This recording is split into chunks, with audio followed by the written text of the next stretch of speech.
उत्तराखंड सरकार ने ईद के दिन राज्य के 15 जगहों और रास्तों के नाम बदले। औरंगजेबपुर पर हुआ शिवाजी नगर, चांदपुर का नाम अब हुआ ज्योतिबा फुले नगर और खानपुर कुर्सली का नाम अंबेडकर नगर रखा गया। उत्तराखंड सरकार ने हरिद्वार, देहरादून, नैनीताल और उधम सिंह नगर जिले के गांवों और रास्तों के नाम बदले। कहा, जनभावनाओं को ध्यान में रखते हुए बदले गए नाम। संसद में 3 दिन की छुट्टी के बाद आज से बजट सत्र की कार्यवाही शुरू। लोकसभा की बिजनेस एडवाइजरी कमेटी की बैठक में वक्फ संशोधन बिल को सदन में लाने के समय पर फैसला। लोकसभा अध्यक्ष सभी पार्टी के फ्लोर लीडर्स के साथ करेंगे बैठक। सरकार 2 अप्रैल को सदन में पेश कर सकती है वक्फ संशोधन बिल। संसदीय कार्य मंत्री किरण रिजिजू ने पूरी तैयारी के साथ संसद में वक्फ संशोधन बिल लाने के दिए संकेत। कहा, बिल पर जितनी चर्चा करनी पड़े सरकार करेगी। किरण रिजिजू की मुस्लिम संगठनों और विपक्ष को 2 टूक। कहा, सीए की तरह वक्फ बिल को लेकर झूठ फैलाया जा रहा है, समाज को गुमराह किया जा रहा है। किरण रिजिजू ने कहा, देश में अल्पसंख्यक सबसे सुरक्षित, कोई किसी की जमीन कैसे छीन सकता है। ये देश संविधान और कानून से चलता है।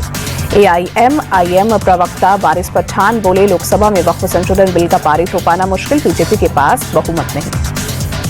वारिस पठान की नीतीश, चंद्रबाबू और चिराग पासवान को चेतावनी। कहा, अगर बिल का समर्थन किया तो देश के मुसलमान कभी माफ नहीं करेंगे। उत्तराखंड वक्फ बोर्ड के अध्यक्ष शादाब शम्स बिल का किया समर्थन। कहा, बिल से गरीब मुसलमानों को फायदा और वैसे इस पर सिर्फ राजनीति कर रही है। वक्फ संशोधन बिल की आड़ में मुसलमानों के खिलाफ साजिश रच रही है सरकार। अंजुमन कमेटी के सचिव सरवर चिश्ती का बयान। कैथोलिक बिशप कॉन्फ्रेंस ने वक्फ संशोधन विधेयक का किया समर्थन। कहा, मौजूदा वक्फ बोर्ड के नियम भारत के लोकतांत्रिक और धर्मनिरपेक्ष मूल्यों के अनुरूप नहीं। सपा नेता अबू आजमी बोले, काली पट्टी सरकार को एक मैसेज, सरकार हड़पना चाहती है मस्जिद के समीप। वक्फ संशोधन बिल संसद में आया तो करेंगे विरोध, सपा चीफ अखिलेश यादव का बयान। जेपीसी के चेयरमैन जगदम्बिका पाल का बयान। कहा, वक्फ संशोधन बिल पर ओवैसी और मुस्लिम पर्सनल लॉ बोर्ड मुसलमानों को गुमराह कर रहा है। कई धार्मिक गुरुओं ने भी इसका समर्थन किया।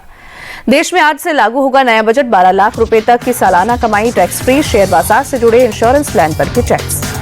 दिल्ली विधानसभा में आज पेश की जाएगी कैग की 8वीं रिपोर्ट। विधानसभा अध्यक्ष विजेंद्र गुप्ता के मुताबिक वाहन वायु प्रदूषण पर होगी रिपोर्ट। विधानसभा अध्यक्ष ने बताया, कैग की रिपोर्ट पर 2 दिनों तक होगी चर्चा। संबंधित विभागों से 1 महीने के अंदर एक्शन टेकन रिपोर्ट की मांगी जाएगी।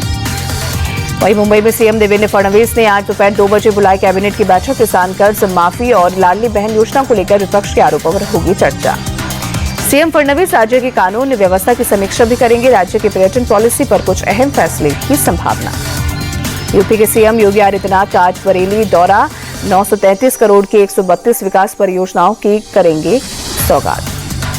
मध्य प्रदेश में आज से 17 जगहों पर शराबबंदी होगी लागू। सीएम मोहन यादव ने राज्य के सभी धार्मिक स्थलों पर शराबबंदी का किया ऐलान।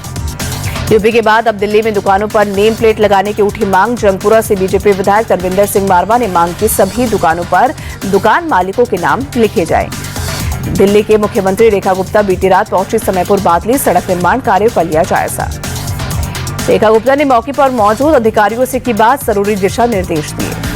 मुख्यमंत्री रेखा गुप्ता ने बताया, रिंग रोड की मरम्मत का काम चल रहा है, आने वाले समय में गड्ढों को किया जा सकेगा खत्म। दिल्ली के जस्टिस यशवंत वर्मा कैशकांड मामले पर सुप्रीम कोर्ट की जांच कमेटी आज से जांच शुरू करेगी। दिल्ली पुलिस कमिश्नर और जस्टिस वर्मा के बयान हो सकते हैं दर्ज। मोहाली कोर्ट आज पास्टर विजेंदर के खिलाफ रेप मामले में सुना सकता है सजा। पास्टर विजेंदर को 2018 के रेप मामले में 28 मार्च को दोषी करार दिया गया था। शिंदे गुट के शिवसेना की कुणाल कामरा को धमकी। राहुल कनाल बोले, जब भी मुंबई आएंगे शिवसेना स्टाइल में होगा स्वागत।